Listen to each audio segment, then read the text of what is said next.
नमस्कार, आपल्या सगळ्यांचं मी स्वागत करते।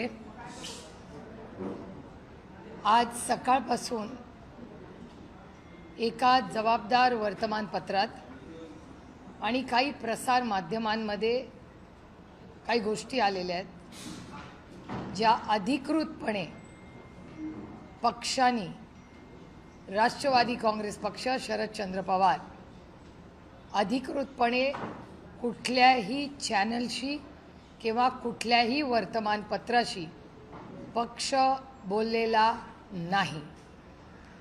पक्षाच्या धोरणांबद्दल जी काही भूमिका वर्तमानपत्रात किंवा चॅनल्सवर आली ती सूत्रांच्या थ्रू आलेली आहे। फिजिकली ऑफिशियली कुठलंही स्टेटमेंट हे राष्ट्रवादी काँग्रेस पक्ष, शरदचंद्र पवारांनी केलेलं नाही।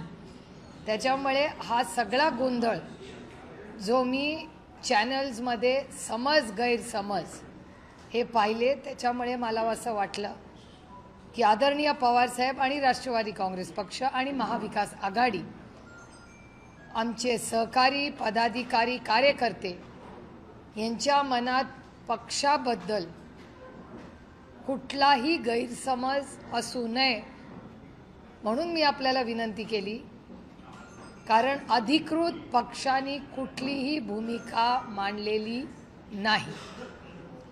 त्यामुळे तुम्हाला मनात जे प्रश्न असतील ते मन मोकळेपणे तुम्ही मला विचारावे आणि जे ऑन कॅमेरा आहे तेच वास्तव आणि सत्य आहे।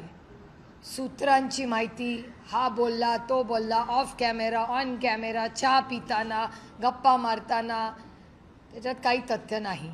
त्याच्यामुळे मन मोकळेपणे तुमच्या मनात जे असतील ते प्रश्न, त्याचं वास्तव आणि त्याचबरोबर इथे यायच्या आधी काँग्रेसचे अध्यक्ष आणि माननीय संजय राऊत साहेब या आणि बंटी पाटील दादा या तिघांशीही मी सविस्तर बोललेले आहे।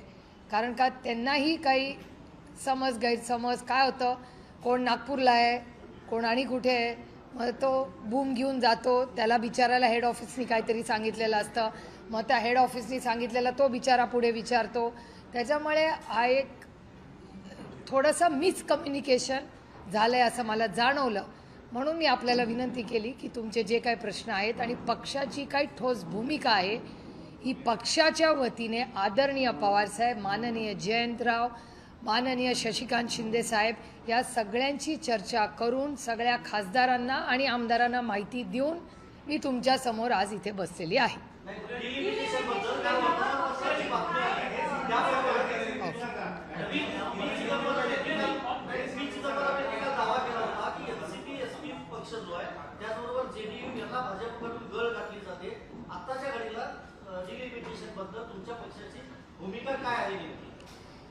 एकतर बिल आलेलं नाही आमच्याकडे नवीन, त्याच्यामुळे नवीन बिल आल्याशिवाय बिलबद्दल मी कशी बोलणार। त्याच्यामुळे बिल काय येईल हे बिल आल्यावर 24 तासात त्याचा अभ्यास करून आमचा काय स्टँड आहे हे मी सांगू शकतो। पण थोडंसं तुम्हाला इतिहासात नेते। इतिहास या बिलाचा असा आहे की जेव्हा एकतर महिला आरक्षणाचं बिल हे एकमताने भारताच्या संसदेत पास झालेलं आहे, हे वास्तव आहे या देशात। त्यामुळे महिला आरक्षणाचं बिल यूनैनिमसली पास हो चुका है इस देश, हम सब ने पास किया है, एक मत से पास किया है, ही एक भूमिका झाली। त्याच्यामुळे हे वास्तव आहे। त्याच्यानंतर माननीय किरण रिजिजू यांनी अरविंद सावंतजी शिवसेना, असदभाईंना, मला आणि अरविंद सावंतांना, आम्हाला तिघांना त्यांनी बोलवलं दिल्लीत। त्या मीटिंगमध्ये या देशाचे गृहमंत्री माननीय अमित शाही होते। त्यांनी आम्हाला सगळ्यांना असं ब्रीफिंग किरण रिजिजूंनी केलं दिल्लीमध्ये की आमचं सपाशी, काँग्रेसशी, DMKशी सगळ्यांचं वेगळं वेगळं बोलणं झालं आहे। आम्ही तुम्हाला तिघांना एकत्र बोलवलेलं आहे आणि आमची भावना आणि भूमिका अशी आहे की एक प्रस्ताव आमच्या मनात आहे की अनेक डिलिमिटेशनबद्दल वेगळी वेगळी मतं आहेत आणि साऊथच्या, दक्षिणेतल्या राज्यांना असं वाटतंय की जर पॉप्युलेशन, लोकसंख्येच्या वर जर आधारित डिलिमिटेशन झालं तर साऊथवर म्हणजे दक्षिण राज्यांवर अन्याय होईल. त्याच्यामुळे डिलिमिटेशनला सगळ्यांचा विरोध आहे. सगळ्यांना समान न्याय मिळावा हे पूर्णपणे रास्त आहे आणि आम्हाला सगळ्यांनाच मान्य आहे. मग आता डिलिमिटेशनचा फॉर्म्युला काही बदलता येईल का? तर अमित भाई शाह आणि किरण रिजिजूंनी असा एक प्रस्ताव आमच्यासमोर ठेवला की आपण सरसकट काश्मीर टू कन्याकुमारी प्रत्येक राज्यामध्ये 50% सीट वाढतील. याचं उदाहरण मी समजून सांगते तुम्हाला की समजा 48 सीट महाराष्ट्रात आहेत. 48 तर 50% किती होतं? 24. म्हणजे 48 प्लस 24 म्हणजे 72. म्हणजे महाराष्ट्रातून 72 खासदार निवडून जातील. आणखीन एक उदाहरण तेथे समजून सांगायला सोपं करण्यासाठी सगळ्यांना की उत्तर प्रदेशमध्ये 80 खासदार निवडून जातात. त्याचा 50% म्हणजे 40. म्हणजे उत्तर प्रदेशातून 120 खासदार जातील. सोपं झालं? क्लिअर? No confusion? आता समजा आपण महाराष्ट्र केंद्रबिंदू ठेवूया कारण का आपण महाराष्ट्रात बसलोय, मुंबईत बसलोय. 72 खासदारांमध्ये पहिलं SC ST ला आरक्षण द्यायचं. त्याच्यात 3 सीट जातात हिशोबाप्रमाणे. 3 सीट गेल्या 72 मधल्या, एकूण 70 राहिल्या. एकूण 70 मधल्या 33% आरक्षण जाणार, त्या महिला जाणार. राहिल्या 48 ज्या ओपनला राहतील. Any confusion, any questions? मगच पुढच्या टप्प्यात जाते. तर हा 50% सरसकट देशात वाढ आली तर कुणाचा विरोध आहे का? तेव्हा मी स्वतः, शिवसेना स्वतः असं दोघेची आम्ही सगळ्यांनी सांगितलं हा लोकसंख्येपेक्षा हा जास्त योग्य आम्हाला वाटतं. आम्ही इंडिया अलायन्समध्ये चर्चा करतो आणि मग तुम्हाला सांगतो. मी स्वतः त्या इंडिया अलायन्सच्या मीटिंगमध्ये गेले. हा प्रस्ताव अमित भाई शाहनी आम्हाला बोला. आमचं ऑब्जेक्शन होतं की आम्हाला सगळ्यांना एकत्र बोलवा. तुम्ही सपाला, तृणमूलला, काँग्रेसला असं वेगळं बोलू नका. जे करायचं आहे, जर चांगला प्रस्ताव असेल, मनात काही दुसरं नसेल तर मग आम्हाला इंडिया अलायन्सला एकत्र का नाही बोलत? म्हणून खडगे साहेबांच्या नेतृत्वाखाली आम्ही एक पत्र लिहिलं सरकारला की बाबा जो काही प्रस्ताव आहे हा आम्हाला बरा वाटतोय, करायचं असेल कारण का डिलिमिटेशनचं बिल ह्या वर्षी ड्यू आहे. त्याला काही टाईमलाईन नाही पण साधारण अनेक वर्षानंतर एक टाईमलाईन नंतर डिलिमिटेशन होतं. तर ते 2026मध्ये करायचं असेल तर एक चर्चेनी गुणागोविंदाने ते व्हावं. कुठल्याही राज्यावर अन्याय होऊ नये म्हणून हा प्रस्ताव आला. माझं स्वतःचं DMK, तृणमूल, सपा सगळ्यांशी बोलणं झालं, काँग्रेसशी बोलणं झालं आणि मोठी हा प्रस्ताव जेव्हा आला तेव्हा आम्ही सगळे म्हणलो की इंडिया अलायन्सच्या माध्यमातून आपण या सगळ्याचा विचार करायला हरकत नाही कारण का कुठल्याच राज्यावर त्याच्यात काही अन्याय होत नाही असं दिसतंय. पण हे करत असताना डिलिमिटेशनचा प्रोसेस काय असेल, म्हणजे मतदारसंघ जर बदलायचे झाले तर तुम्ही कसे बदलणार, त्याचा फॉर्म्युला काय, तर याचं उत्तर सरकारकडे नव्हतं. मग सरकारने बिल आल्यावर आम्हाला धक्का बसला कारण का मला स्वतःला वाटलं होतं की ते 50% त्याच्यात लिहिलेलं असेल. बिलमध्ये कुठेही 50%चा उल्लेख देखील नव्हता. तुम्ही संसदेची चर्चा जर काढून बघितली, आम्ही सविस्तर त्याचा उल्लेख आमच्याही भाषणात केला आहे आणि माननीय अमित भाई शाहचं ऑन रेकॉर्ड पार्लमेंटमध्ये संसदेत स्टेटमेंट आहे की 50%ची अट माझी घालायची तयारी आहे. 1 तास हाऊस बंद करूया, मी बिलाचा प्रस्ताव करतो. नंतर ना हाऊस बंद झालं ना नवीन बिल आलं आणि बिलचं काय झालं हे तुम्ही सगळ्यांनी पाहिलेलं आहे. त्याच्यामुळे 50%. आता मला कोणीतरी परवा व्हॉट्सॲपवर विचारलं तुमचा डिलिमिटेशनला सपोर्ट आहे का, तर मी म्हणलं जेव्हा मागच्या वेळीच माझं बोलणं आणि मी कुणाशीही बोललेले नाही, मला कुठल्याही प्रसार माध्यमातून मीडिया हाऊसनी विचारलेलं नाही, मी कुणाशी वर्बली बोललेले नाही.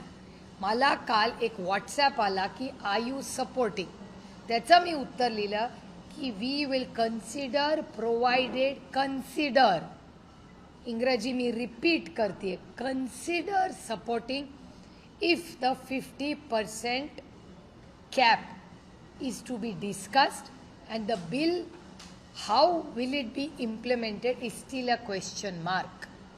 एवढं सविस्तर मी व्हॉट्सॲपवर एक प्रायव्हेट कॉन्व्हर्सेशनमध्ये हे सांगितलेलं आहे. आता प्रायव्हेट कॉन्व्हर्सेशन्सच्या जर बातम्या होत असतील तर मग आता आजपासून तुमच्याशी प्रायव्हेट व्हॉट्सॲपवर का बोलायचं का नाही हा पण प्रश्न झाला. कारण का एक तुम्ही मला प्रश्न विचारला तो मैत्रीत मी त्याचं तुम्हाला उत्तर दिलं. ती बातमी होणार असेल तर आजपासून मी तुम्हाला जेव्हा बोलीन on record off record WhatsApp मी असं समजीन की तो कॅमेरा चालू आहे. कारण का ती व्हॉट्सॲप की काय आमचा खूप गांभीर्याने काम करणारा पक्ष आहे. त्याच्यामुळे व्हॉट्सॲपवर आम्ही धोरणं नाही ठरवत. बिल तर हातात आलं पाहिजे. मी सपोर्ट करायला माझ्या हातात बिल तर असलं पाहिजे. बिलच आलेलं नाही सपोर्टचा विषयच येत नाही.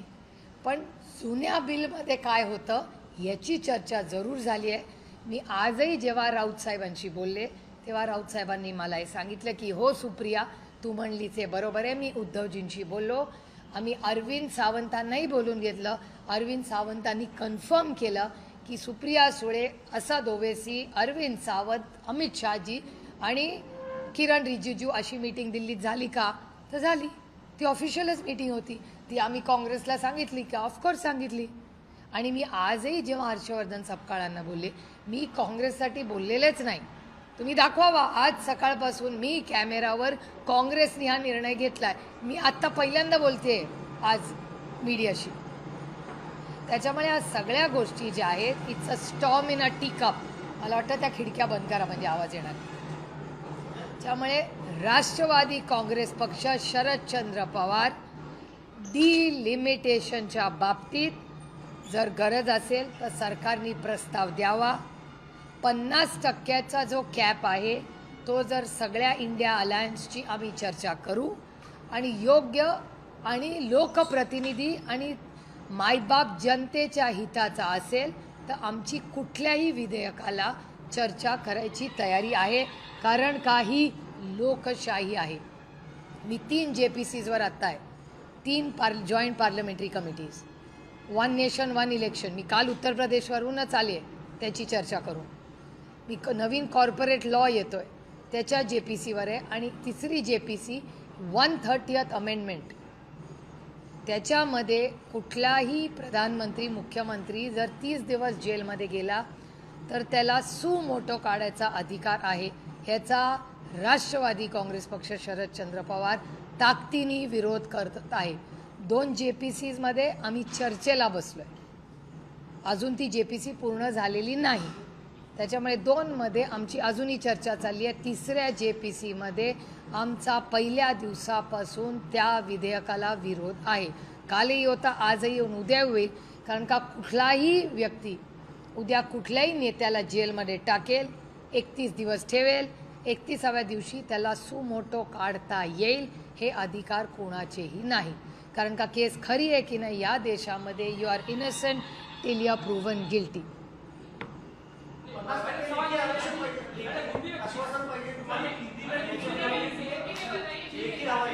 मला एक मिनिट डिलिमिटेशनचा प्रोसेस काय असेल फॉर्म्युला काय असेल हे तर कळलं पाहिजे आम्हाला. आमचं म्हणणं आहे डिलिमिटेशन काळाची गरज आहे असं सरकार म्हणते. ठीक आहे आमची चर्चेला बसायची तयारी आहे. पण तुम्ही एकतर साऊथच्या राज्यांवर अन्याय होणार नाही ह्याची खबरदारी घेतलीच पाहिजे. कुठल्याच राज्यावर अन्याय होऊ नये. आणि म्हणून मी DMKचा आवर्जून उल्लेख केला. कारण का DMK पक्षाची माझं सविस्तर बोलणं झालेलं आहे. आणि 50% सीट जर वाढणार असतील तर DMK ह्याचा विचार करायला मी हो म्हणलेले नाही. विचार करायला आपण सगळे इंडिया अलायन्समध्ये बसूया ही DMKची लाईन मी स्वतः ऐकलेली आहे. त्याच्यामुळे त्यांच्या ह्या सगळ्यांबरोबर चर्चा करूनच इंडिया अलायन्स एक मताने निर्णय घेईल. असं झालं त्याच्या आधी ना 50%चं आलं ना फॉर्म्युला आला आणि विधेयक पडलं. आणि त्याच्यामुळे नवीन विधेयक आमच्याकडे आलेलं नसल्यामुळे आम्ही विधेयकावर कसं बोलणार.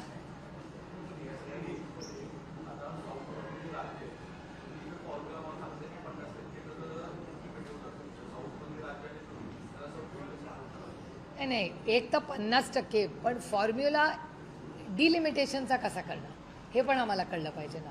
आता तुम्हाला आठवत असेल तर आसाममध्ये तुम्ही जर बघितलं तर आसाममध्ये गौरव गोगोईंचा मतदारसंघाची चीरफाड करून टाकली होती. हा डेटा आहे ना. त्याचबरोबर पुण्यामध्ये कॉर्पोरेशनचे जे वॉर्ड्स आहेत त्याच्यामध्ये दत्ता धनकवडेंचा वॉर्ड हा पूर्णपणे तोडून फोडून टाकला होता. आणि हे तुमच्याच चॅनलवर दत्ता धनकवडेंनी ही कंप्लेन दिवंगत नेते अजितदादा पवारांना सांगितली होती. हे तुमच्या चॅनलवर दाखवलेली गोष्ट आहे.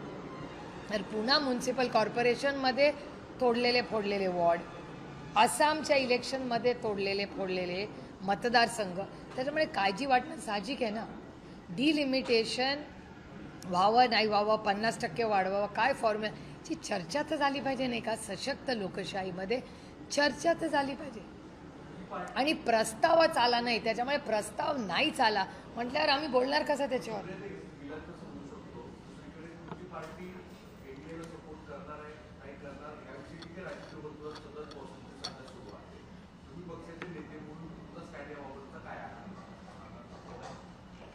एकतर मला गंमत ह्याची सगळ्याची असं वाटते, जे मी काल नाशिकमध्ये गेले आणि मला वेदना होता त्या गोष्टींमुळे.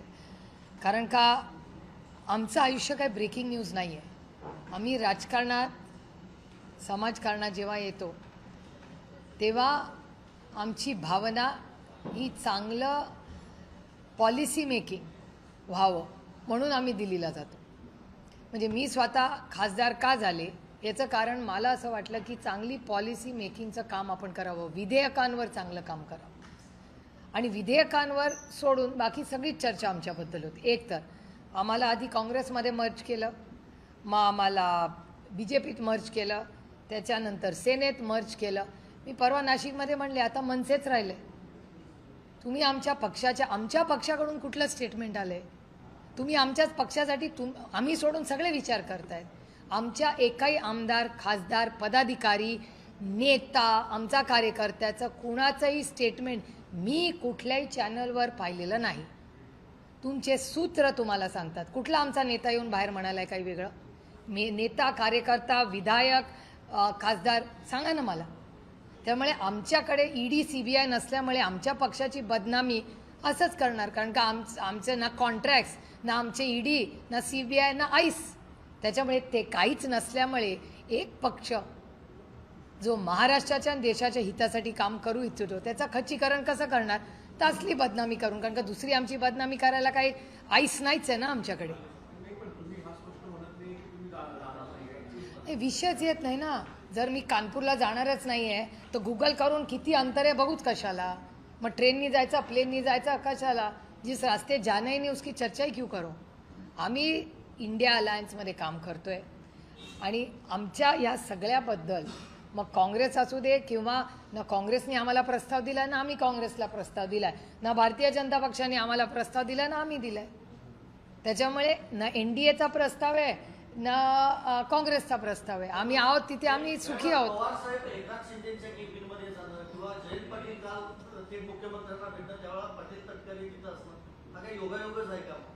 एक मिनटं.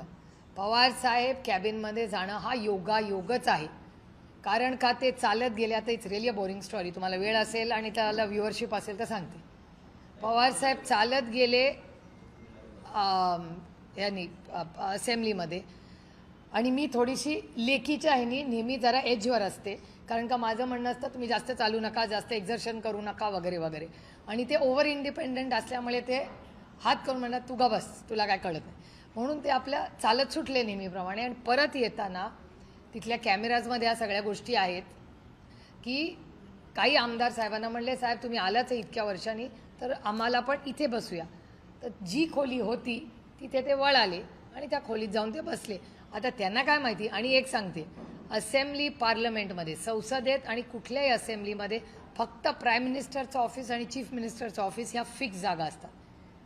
बाकी सगळ्यांचे ऑफिसेस बदलत असतात. हे तुम्हालाही माहिती असेल, तुम्ही रिपोर्टिंग करता. तिथे काय फिक्स जागा नसतात.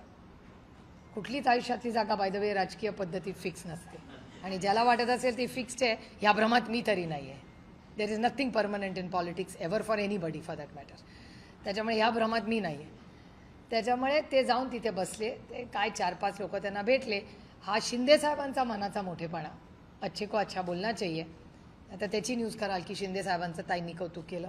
जे चांगलं आहे हे वास्तव ते मी खरं बोलते की ते कॅबिनेट सोडून ते आले, त्यांनी साहेबांना 1-1.5 सेकंड एक बुके दिला, हा त्यांचा मनाचा मोठेपणा, आणि ते निघून गेले. साहेबांनी त्यांची मीटिंग केली आणि आले.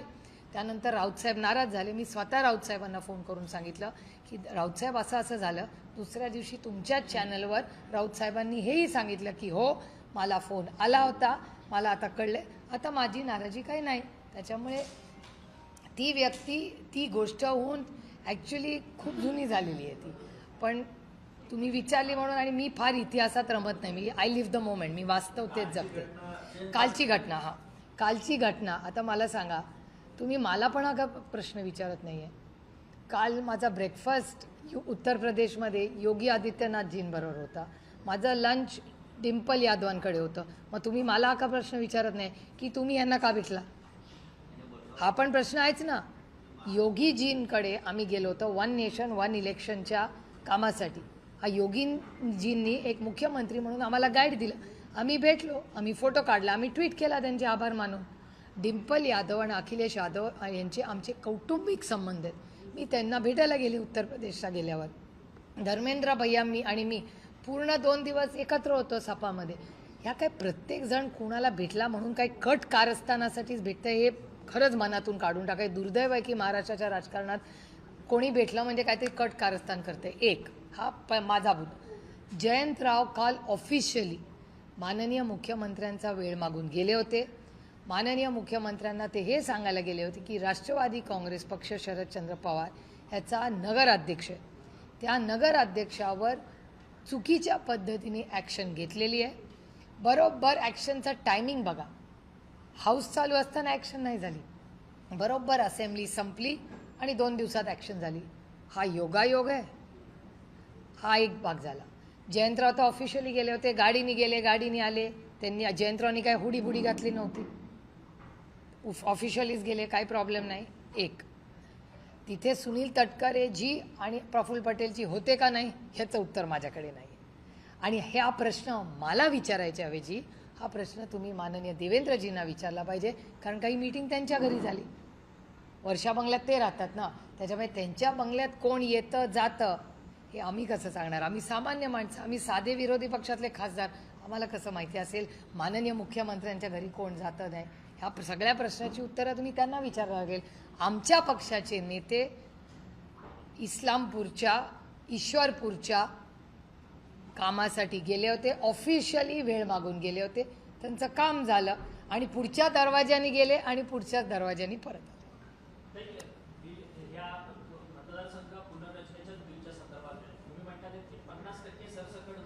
जागा वाढत असतील तर त्या संदर्भात इंडिया अलायन्समध्ये त्या संदर्भातली चर्चा होईल.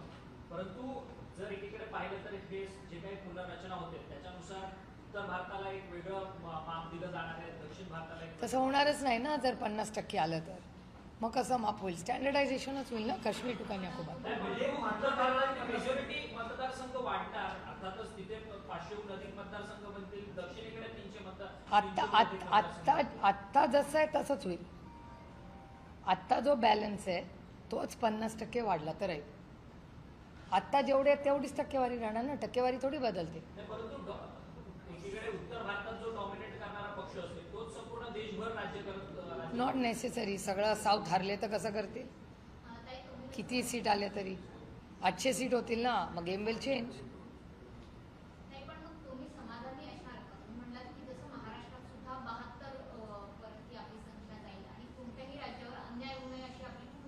क्लिअरली. पण त्याच्याबरोबर एक तर प्रस्ताव तर येऊ द्या. मागच्या वेळेस आम्हाला बोलवलं मीटिंगमध्ये पण बिलमध्ये आलंच नाही, म्हणून आम्ही बिलला विरोध केला. म्हणजे आम्हाला बोलून सांगितलं एक आणि बिलमध्ये प्रिंटमध्ये आलं नाही. आता आपण जे बोलतो ते बिलात यायला पाहिजे ना. चर्चा नाही. आम्हाला बिल आल्याशिवाय मी बोलणार नाही. बिल आल्याशिवाय मी कसं बोलणार? कारण का इम्प्लिमेंटेशन कसं करणार हा पण एक मोठा मुद्दा आहे ना. कारण का जर सीट असतील तर त्या सीटमध्ये फॉर्म्युला काय असेल त्याचं क्लॅरिफिकेशन केंद्र सरकारला आम्हाला द्यायला लागेल.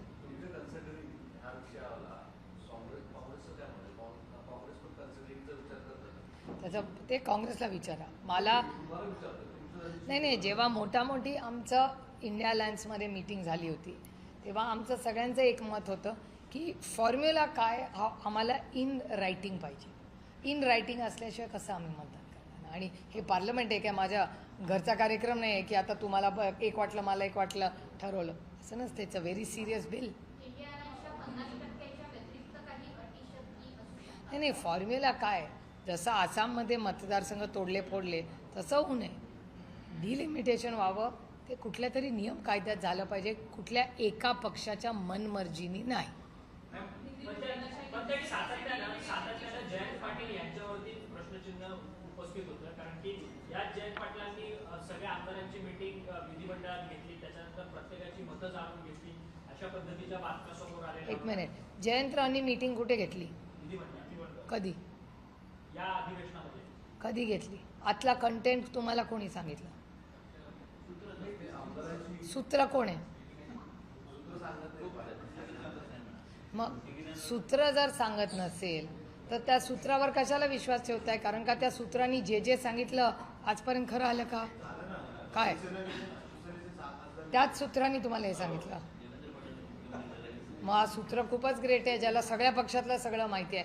पण त्याला 1.5 वर्ष लागलं. 1.5 वर्ष मी ऐकते ऑपरेशन टायगर, 1.5 वर्ष मी ऐकते. एक तर राष्ट्रवादी काँग्रेस पक्षात संवाद हा आदरणीय पवारसाहेबांचा देशात सगळ्यात छोट्यातला छोटा कार्यकर्ता त्यांना सकाळी घरी जाऊन भेटतो. त्याच्यामुळे मी काय नवीन तुम्हाला सांगत नाही. आम्ही काय स्पेसिफिकली हॅलो तुला कोणाचा फोन आला का असला आमच्याकडे चालत नाही. आमचा पक्ष फार गांभीर्याने राजकारण आणि समाजकारण करतो. आमचे सगळे आमदार आणि खासदार हे 24/7 कुठे असतात हे तुमच्या सगळ्या चॅनलवर दिसतं. कारण का आमचे आमदार खासदारांना सुट्टी घ्यायची वेळ नसते. आमचे सगळे खासदार आणि आमदार फुल टाईम लोकसेवेत असतात. पक्ष एका डायरेक्शननी काम करतो. सगळे 24/7 आदरणीय पवारसाहेबांच्या कॉन्टॅक्टमध्ये असतात. राष्ट्रवादी काँग्रेसचा एकही खासदार आणि आमदार कुठलाही वेगळा निर्णय घेणार नाही. जो काही निर्णय घेतील ते सगळे एकत्र एका मताने आदरणीय पवारसाहेब केंद्रबिंदू ठेवूनच निर्णय घेतील.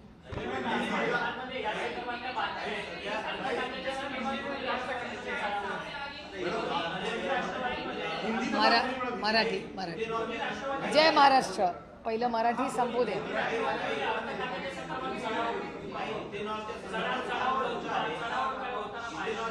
एक मिनिट हे काहीतरी हा महत्त्वाचा मुद्दा आहे. कारण का महाराष्ट्राची आर्थिक परिस्थिती अतिशय अडचणीत आणि गंभीर आहे. त्याच्यामुळे त्यांचा अर्थचा एक प्रश्न विचार. तुमचा पक्ष सत्तेत जाणार या सगळ्या माध्यमांमध्ये बातम्या येतात आणि त्याच्यामध्ये पण महत्त्वाची गोष्ट अशी की जयंतराव यापूर्वी देखील जयंत पाटील सर यापूर्वी देखील या राज्याचे अर्थमंत्री राहिलेले आहेत. त्यामुळे अर्थ खातं सध्या अर्थ खात्यावरतूनच त्या राष्ट्रवादीमध्ये चढाओढ आहे आणि ही राष्ट्रवादी देखील चढाओढ करते अर्थ खात्याची. अशा प्रकारच्या माध्यमांसमोर बातम्या येतात. त्यामुळे पक्ष इंटरेस्टेड आहे का सत्तेत जाण्याकरता या खात्याच्या संदर्भात. मला गंमत वाटते. गेले 12 वर्ष माझा तुम्ही शपथविधी घेताय बरोबर ना. 12 वर्ष करताय की नाही माझा शपथविधी तुम्ही. हे मी नाही, तुमचा डेटा काढून बघा. सुप्रिया सुळेंचा शपथविधी आहे आणि माझं डिपार्टमेंट पण तुम्ही अनाऊन्स करता. बिचाऱ्या मोदीजींना तेवढा तरी अधिकार द्या माझं डिपार्टमेंट ठरवायचा. त्याच्यामुळे ह्या सगळ्या ज्या स्पेक्युलेशन अर्थ खात्याचा तो विषय माननीय देवेंद्रजींचा अंतर्गत विषय ना. मुख्यमंत्री ठरवतो कुणाला काय द्यायचं. हा प्रश्न मला विचारायच्या ऐवजी हे सगळे जे काल रात्रीची मीटिंग वर्षामधली त्याच्यात कोण होतं कोण नव्हतं अर्थ खातं हे सगळे प्रश्न मी नाही याची उत्तरं देऊ शकत. याची उत्तरं फक्त आणि फक्त या राज्याचे माननीय मुख्यमंत्री देऊ शकतात.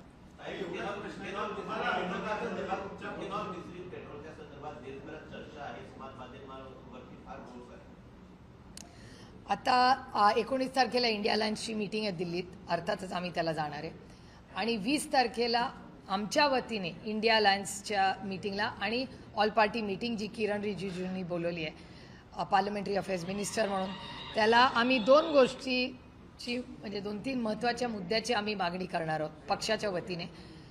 म्हणजे इंडिया अलायन्सच्या मीटिंगमध्ये पण मागणी करणार आहोत आणि पार्लमेंटरी अफेअर्स मिनिस्ट्रीमध्ये पण मागणार.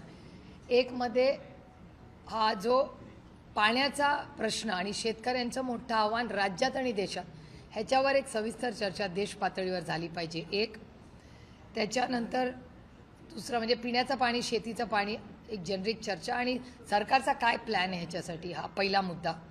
दुसरा मुद्दा, आज जगामध्ये जी परिस्थिती झाली, आपण अनेक भारतीय पुणेकर गमावलेत ह्या युद्धात. तर ह्याच्यासाठी इकॉनॉमिक केंद्रबिंदू ठेवून काय विचार करत आहे भारत सरकार. त्याच्यानंतर राम मंदिरात आमच्या श्रद्धेचं स्थान, अयोध्या ते उज्जैन याच्यावर आमची श्रद्धा आहे. आमच्या श्रद्धेच्या स्थानावर हल्ला झाला आहे.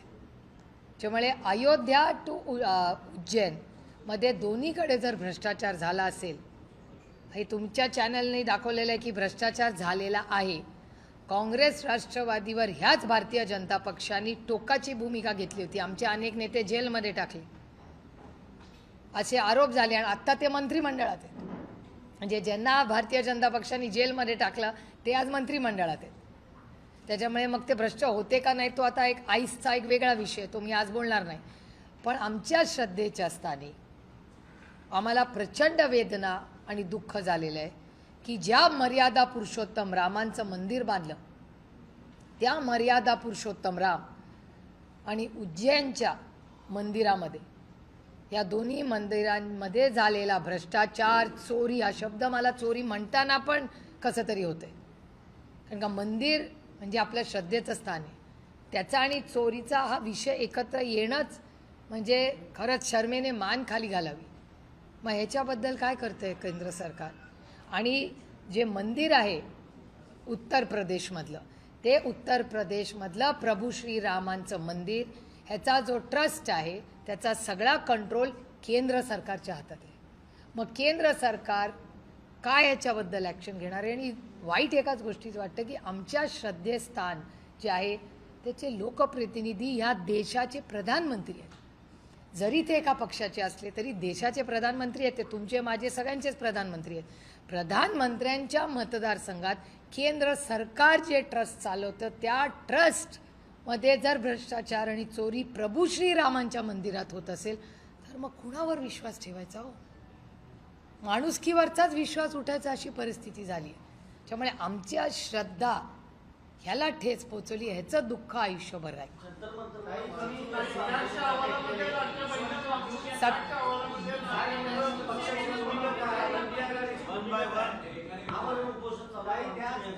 मी आमच्या पक्षाच्या वतीने आम्ही आमचे जे स्पोक्सपर्सन आहेत, दिल्लीचे अध्यक्ष आहेत, ते ऑलरेडी तिथे जाऊन आले आहे. आणि 17 तारखेला मी स्वतः दिल्लीला जाणार आहे. माझी JPCचा रिपोर्ट आहे, फायनल रिपोर्ट, तेव्हा मी स्वतः जंतर मंतरला जाणार आहे. चर्चा नाही, मला जे उत्तर प्रदेशमधल्या वर्तमानपत्र आणि तुमच्या चॅनल्सनी जे व्हिडिओ दाखवले त्याच्यावरनं मी बोलतो.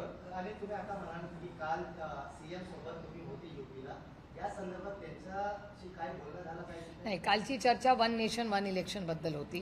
काल स्पेसिफिक ऑल पार्टी डेलिगेशन होतं, 25 खासदार होते, CM, दोन्ही DCM, त्यांचे स्पीकर, लीडर ऑफ ऑपोजिशन, ह्या सगळ्यांची एक मोठी मीटिंग होती काल लखनौला. आणि त्या मीटिंगमध्ये वन नेशन वन इलेक्शन व्हावं का नाही व्हावं ह्याच्यावर त्यांच्या पक्षाची काय स्टँड आहे त्याच्याबद्दलची ती चर्चा होती.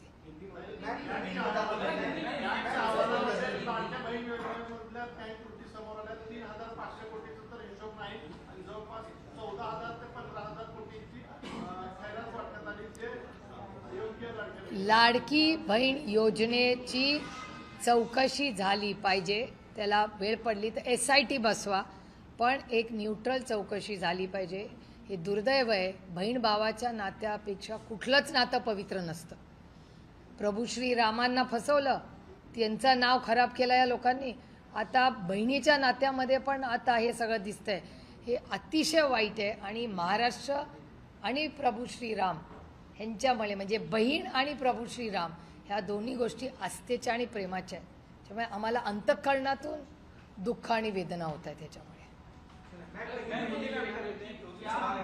50% अगर ये बढ़ाने की बात होगी तो क्या NCP-SP समर्थन करेगी, क्या NDA के साथ आप जुड़ेंगे? ऐसे बहुत से सवाल हैं, इसका जवाब आप दीजिए. अभी कोई भी बिल का प्रस्ताव हमारे यहाँ नहीं आया है. कोई भी चर्चा डिलिमिटेशन के बारे में ना हमने किसी से की है ना किसी ने हमसे की. तो जब बिल आएगा तब हमारा स्टैंड होगा. लेकिन जो भी बिल आएगा हमें विस्तार से इंडिया अलायंस में चर्चा करेंगे। हमारी जो चर्चा हुई थी उसके बारे में मैंने कई लोगों से उसमें चर्चा की थी। तब डीएमके हो, हम हो, सपा हो, 50% के बारे में हम सोचेंगे, ऐसा हमने कहा था अभी जो सत्ता में है उनको, लेकिन वो बिल में नहीं आया, इसलिए वो बिल तो गिर गया।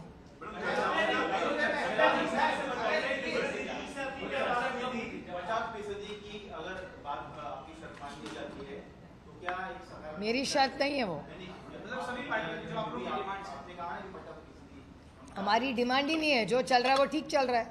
हमारी का हम तो कह रहे, प्रस्ताव हमारा नहीं है, हमने मांग नहीं की कोई, इंडिया अलायंस ने कोई मांग नहीं की। हम सिर्फ कह रहे कि 33% रिजर्वेशन जो महिलाओं के लिए लाया है उसको इम्प्लीमेंट कीजिए, ये हमारी मांग है। लिमिटेड मांगे, डीलिमिटेशन की कोई भी मांग इंडिया अलायंस ना एनसीपी एसपी ने की है। हमारी कोई मांग नहीं है। हमारी सिर्फ इतनी मांग सीमित है कि आपने महिलाओं को आरक्षण देने का वायदा किया था, वो वायदा पूरा कीजिए, सिंपल।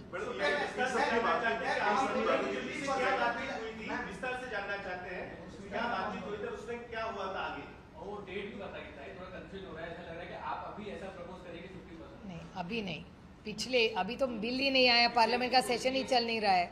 जब पिछला सेशन जब हुआ था पार्लियामेंट का, वो जो बजट सेशन था, बजट सेशन में असद भाई, सुप्रिया सुले और अरविंद सावंत जी को किरण रिजिजू ने बुलाया था। हर पार्टी को अलग अलग से बुला रहे थे और उसमें इस देश के गृह मंत्री जी माननीय अमित भाई शाह, वो किरण रिजिजू और हम साथ में मिले थे। उन्होंने हमें एक प्रस्ताव रखा जिसके बारे में बाद में हम सब ने इंडिया अलायंस की बैठक में, मैंने और अरविंद जी ने भी, जो प्रस्ताव हमें भारतीय जनता पार्टी और एनडीए अलायंस से आया उसके बारे में चर्चा की। फिर खड़गे जी के नेतृत्व में हमने माननीय अमित भाई शाह और सरकार को खत लिखा कि भैया हम सबको आप अलग अलग बुला लीजिए, हमारी विनती है कि आप इंडिया अलायंस के हर पार्टी को अलग ना बुलाइए, हम सबको साथ में बुलाइए। देश के हित में कुछ होगा तो हम सरकार के साथ रहेंगे। मैं आपको उदाहरण दे दूं कि पहलगाम पे जब हल्ला हुआ, पहलगाम पे हल्ला होने के बाद इस देश का पहला नेता था जिन्होंने कहा ये देश पे हल्ला है, राजनीति नहीं करेंगे, हम सरकार के साथ खड़े रहेंगे। उस नेता का नाम शरद पवार है। और उसके बाद एक ऑल पार्टी मीटिंग बुलाई गई, राजनाथ सिंह जी ने चेयर की वो मीटिंग, उन्होंने हम सबको ब्रीफिंग किया। और ये कांग्रेस पार्टी का भी बड़प्पन है कि कांग्रेस पार्टी के नेता माननीय राहुल जी गांधी और खड़गे जी ने भी उस मीटिंग में कहा कि ये पहलगाम पे हत्या नहीं, देश पे ये हुआ है, हमला हुआ है, तो हम देश के साथ रहेंगे, सरकार के साथ रहेंगे। और 100 सांसद, उसमें मैं भी एक थी, हम हर देश में गए और हर देश में भारत की तरफ से गए कि ये भारत की गलती नहीं है, भारत पे अन्याय हो रहा है, आप हमारे साथ खड़िए। और ऑपरेशन सिंदूर हुआ। 10-10 दिन हम घर क्षेत्र छोड़ के देश के लिए 100 सांसद दुनिया भर घूमे और हम देश की जय जयकार करते गए। फिर हमने देखा नहीं कि इसमें इंडिया है, अलायंस है, क्या एनडीए है, नहीं, देश के लिए पहले देश, उसके बाद राज्य, उसके बाद पार्टी और उसके बाद फैमिली। तो हमारे लिए देश और देश की एकता ही मायने रखता है, जो कांग्रेस पार्टी का ही बड़ापन था। जो कांग्रेस पार्टी ने ऑपरेशन सिंदूर के वक्त जो स्टैंड आदरणीय शरद पवार जी ने किया, वही स्टैंड कांग्रेस पार्टी ने लिया। मैंने नहीं कहा।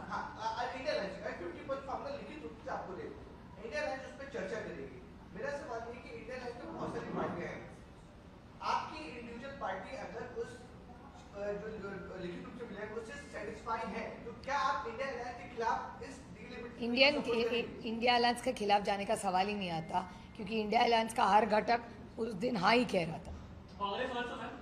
We were all in discussions. We were not satisfied with the formula or implementation. So this is not a conversation over coffee at Cafe Coffee Day. This is Parliament. Unless it's documented and explained on paper. Nothing is official till it's on paper.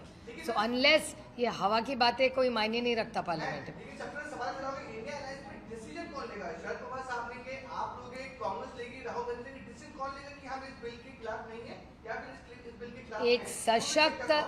एक सशक्त लोकतंत्र में हर एक का मत लिया जाता है, फिर यूनानिमसली निर्णय लेता है. जब हल्ला हुआ पहलगाम का, तब साथ में खड़े रहे ना. ऑपरेशन सिंदूर का इम्प्लीमेंटेशन हुआ ना, तब इंडिया अलायंस खड़ी रही ना. जब हल्ला देश पे हुआ, आप भूल रहे कि operation Sindur is an outcome of an attack on India, तब खड़ी रही ना इंडिया अलायंस साथ में. इंडिया अलायंस का कॉल कौन लेगा? सब मिल के लेंगे जैसे आज तक लेते. अगर आप पक्ष में हैं और कांग्रेस पक्ष में नहीं है, फिर कंफ्यूजन तो क्रिएट होगा ना. कौन लेगा कॉल? अभी अगर बारिश आई तो छाता लो के मैं रेनकोट लूँ.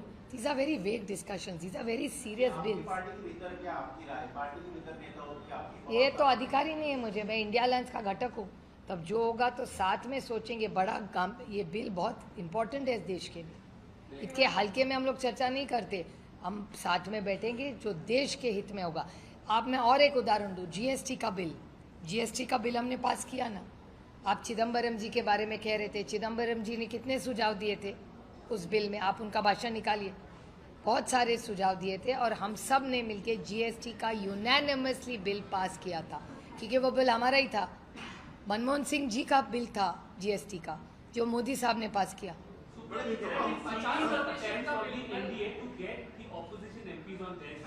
Has this attempt been made on your party as well? And how confident you are that your 8 MPs are going to stick with it? Nobody has made any attempts towards me or my MPs to the best of my knowledge.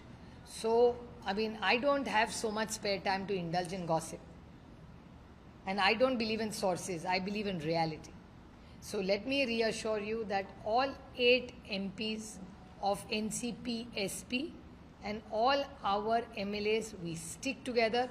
Whatever decision we'll be taking, please understand, NCP is a party where Shri Sharad Pawar not only leads it, he invests in everybody and he listens. His biggest strength as a leader, that he's an amazing listener. And you can verify this. He will talk to every MLA and MP and hear them is what they want or what their view is. Only then he gives a decision. Anybody who's worked with him will tell you this. There is no discussion only. It's like going, am I going to Kanpur? Why should I find out on Google Maps? There is no proposal. Nor is NDA asking us, no, we are asking NDA. So where is the question of having the discussion? The discussion is on TV, not in the party or the organization.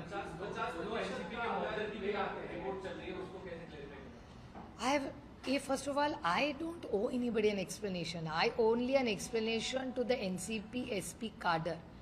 Till my brother was alive, was there dialogue? 100%. Was it my brother's last wish for all of us to come together? Yes, it was. It was my brother's brother and be together. Unfortunately, my brother passed away. So now there is no reason to have this conversation because my brother is no more. Party में ऐसी चर्चा beach में आती है कि विधायक चाहते हैं, सांसद चाहते हैं कोई एनडीए के साथ जाए, कांग्रेस के साथ जाए या दोनों एनसीपी का मोर्चा. पार्टी के डिस्कशंस हर हफ्ते होते हैं. मुझे किसी पार्टी के ना किसी नेता ने, ना किसी विधायक ने, ना किसी कार्यकर्ता ने, ना मुझे बोला है, ना किसी मैंने सुना है. मैं तो सिर्फ टीवी पर सुनती हूँ और सूत्र से सुनती हूँ. पार्टी में ऐसी कोई चर्चा, हमारी हर हफ्ते पार्टी होती है, उसका पार्टी के मीटिंग का हर फोटो भी ट्वीट होता है. तो आपको पता है हम लोग कितने बार मिलते हैं.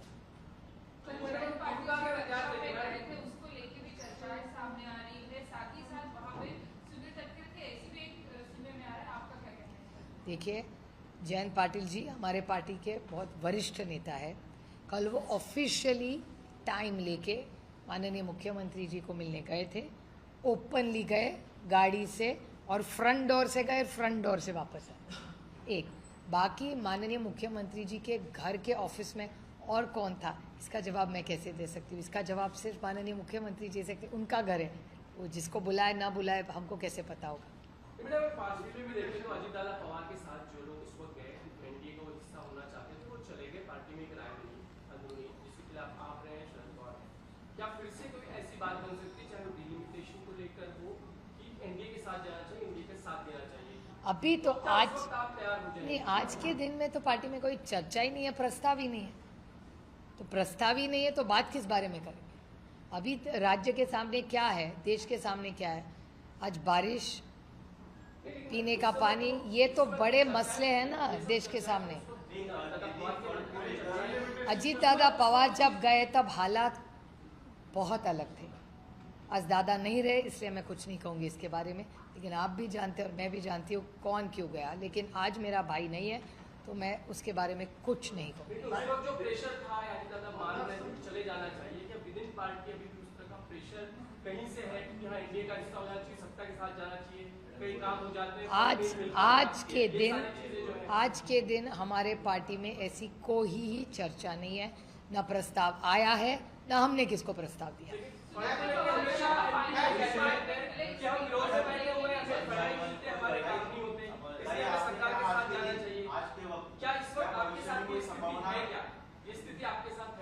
नहीं, हमारे साथ ऐसी कोई स्थिति नहीं। चर्चाएं जो है वो चल रही है। सुनेत्रा पवार जी को अभी भी फाइनेंस डिपार्टमेंट स्टेट सीएम ने दिया नहीं है, उसके लेके भी एक मुलाकात आने वाले समय में हम करेंगे, ऐसा कुछ सुनील तटकरे कह रहे हैं। लेकिन ये पूरा डिसीजन अभी भी सीएम के ऊपर है। देखिए, एक राज्य का सीएम ही तय करता है ना कौन सा डिपार्टमेंट किसको दे। ये तो मुख्यमंत्री का अधिकार है, वो कैसे आप छीन सकते हैं? भाजपा ये महत्वपूर्ण जो डिपार्टमेंट है वो एनसीपी को दे पाएगा, उतने काबिल लोगों वो उनके आगाड़ी का युति का अंतर्गत मामला है। मैं दूसरे के घर में क्यों झाँकूं, वो देख लेंगे।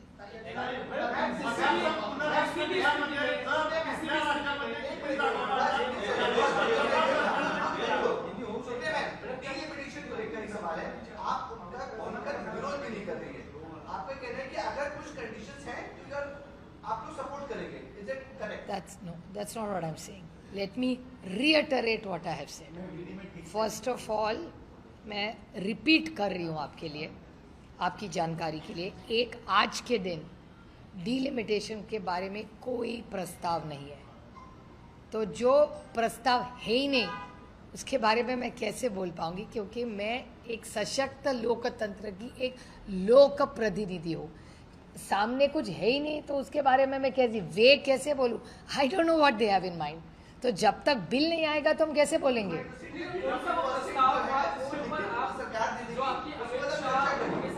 मैं आपको एक उदाहरण दूँ, हम लोग हमारा काम बहुत सीरियसली लेते हैं, हम लोग हल्के में नहीं लेते। मैं आपको एक उदाहरण दूँ, हम इंडिया अलायंस में हैं, 130th अमेंडमेंट का बिल आया, उसकी जेपीसी हुई। हमको किसी ने इंडिया अलायंस में नहीं कहा कि आप जेपीसी में मत जाइए। मैंने आदरणीय पवार साहब को, जब मुझे खत आया किरण रिजिजू का और उन्होंने कहा कि आपके यहाँ से जेपीसी में कौन जाएगा, मैंने पवार साहब से पूछा तो पवार साहब ने कहा कि ऐसा करो, ये बिल है, तुम चली जाओ उसमें जेपीसी में। मैं चली गई। मुझे कांग्रेस से फ़ोन आया दूसरे दिन कि तुम लोग ने कैसे जेपीसी में चले गए। बोले हमारा तो विरोध है। बोले हमारा भी विरोध है। तो कांग्रेस ने कहा लेकिन हमने बॉयकॉट किया है। बोले हमें तो बॉयकॉट नहीं किया है, लोकतंत्र में बॉयकॉट करने से क्या होगा, हम लोग ने जाके डिसेंट करना चाहिए वहाँ। तो उन्होंने कहा लेकिन हमने किया। मैंने कांग्रेस को कहा भैया आपने तो मुझे बोलते तो मैं मेरे वरिष्ठ नेता से पूछ लिया, आपने तो मुझे बोला भी नहीं कि आप बॉयकॉट कर रहे, तो मुझे पता नहीं था, हमने तो नाम भेज दिया। फिर मैं पवार साहब के पास फिर से गई और बोली कि कांग्रेस ने ऐसा प्रस्ताव किया है कि हम बॉयकॉट करें, जेपीसी में ना जाए।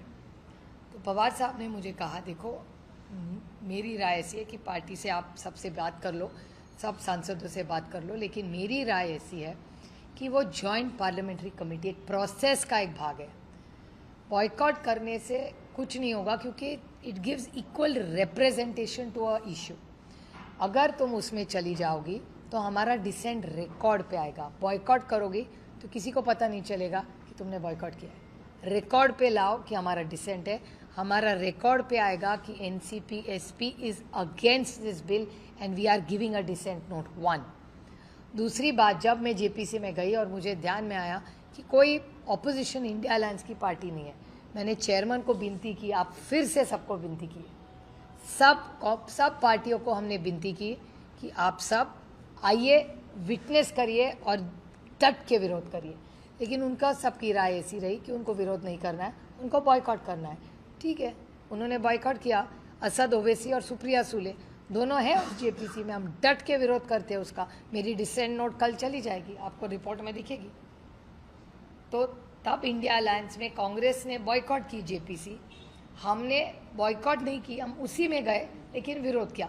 विरोध कांग्रेस ने भी किया, विरोध एनसीपी एसपी ने भी किया, लेकिन हमारी स्टाइल अलग थी। हमने वहाँ जाके विरोध किया, उन्होंने बॉयकॉट करके विरोध किया। What is the difference? It's the same. विरोध के तरीके में फर्क था, इसलिए सवाल है कि अगर क्या ऐसी स्थिति अगर बनती है जो आप में 50 का फॉर्मूला हो तो एनसीपी एसपी तैयार हो जाएगी। लेकिन डीलिमिटेशन का फॉर्मूला क्या होगा वो भी मांग रहे हैं ना हम। वो कुछ प्रस्ताव आया ही नहीं है अभी तक। पिछली बार क्या बैठक में आप जो बता रही है उस बैठक में जिसको सरकार ने एग्री कर दिया कि हमें ला सकते हैं। नहीं, सरकार को हम लोग पूछ रहे हैं कि आप डीलिमिटेशन कैसे करेंगे, फॉर्मूला क्या है। उसका जवाब जब तक नहीं आता तब तक बिल का हम लोग कैसे समर्थन कर सकते हैं।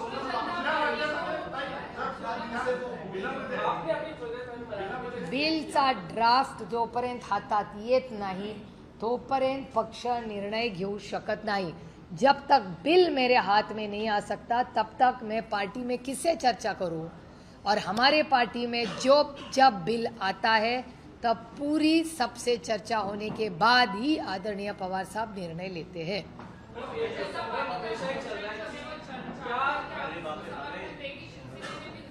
समर्थन जारी है हाँ, कांग्रेस जनता पार्टी के प्रोटेस्ट को और मैं 17 तारीख को खुद जा रही हूँ और हमारे जो पार्टी के दिल्ली के लोग हैं वो सब जा चुके हैं, वहाँ मिल के आके गए।